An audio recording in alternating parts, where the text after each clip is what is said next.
खबर के बाद एक बार फिर आपका स्वागत है। ओला के सीईओ भविष्य अग्रवाल आर्टिफिशियल इंटेलिजेंस की रेस में अब शामिल हो गए हैं। आज उन्होंने भारत में बना एआई कृत्रिम को लॉन्च किया है। ये लोकल भारतीय भाषाओं और डाटा पर ट्रेंड हुआ है। इसे बनाने में 7 से 8 महीने का वक्त लगा।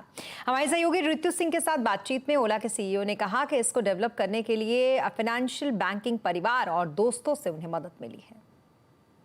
Kritrim was born earlier this year, so it feels like a overnight thing.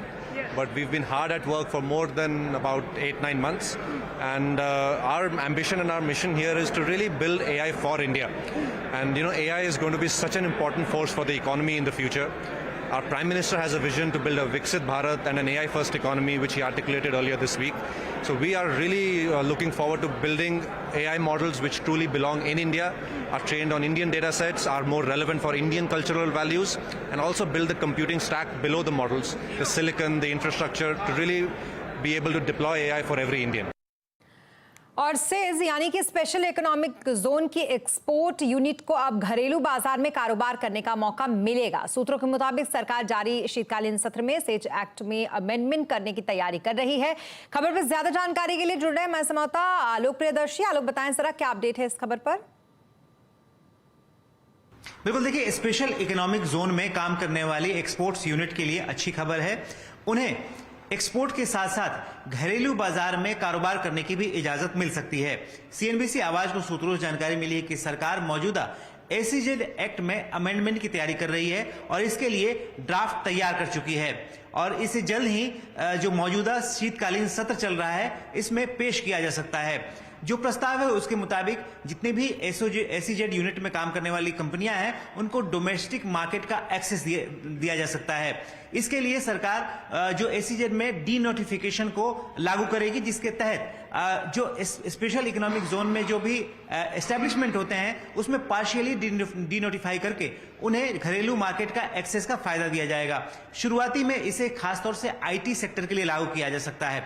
सबसे बड़ा फायदा इस पहल का यह होगा कि जो इकोनॉमीज ऑफ स्केल है उसके तहत कंपनियां काम कर सकेंगी, क्योंकि कोई भी कंपनी अगर एसीजेड में काम करती है तो वो सिर्फ या तो एक्सपोर्ट करती है और अगर डोमेस्टिक कंपनी होती है तो घरेलू बाजार में एक्सेस करती है। लेकिन इसका फायदा ये होगा कि जो एसीजेड में काम करने वाली कंपनियां हैं वो एक्सपोर्ट भी कर सकेंगी और साथ ही साथ घरेलू बाजार में भी अपना कारोबार कर सकेंगी।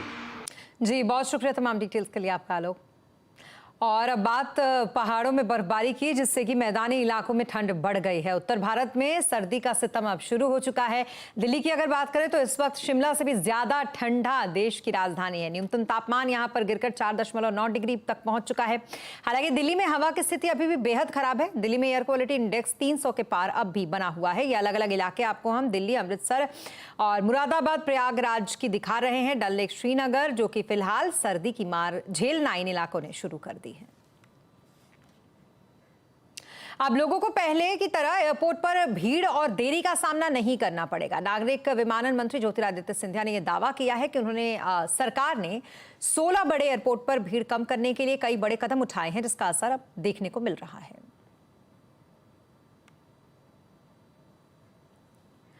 एयरपोर्ट पर भीड़, फ्लाइट की देरी और आसमान छूते हवाई किराए, ऐसे में यात्रियों के लिए कहां और क्या सुनवाई होगी, इस पर करेंगे आज चर्चा कंज्यूमर अड्डा में शाम 5:57 पर।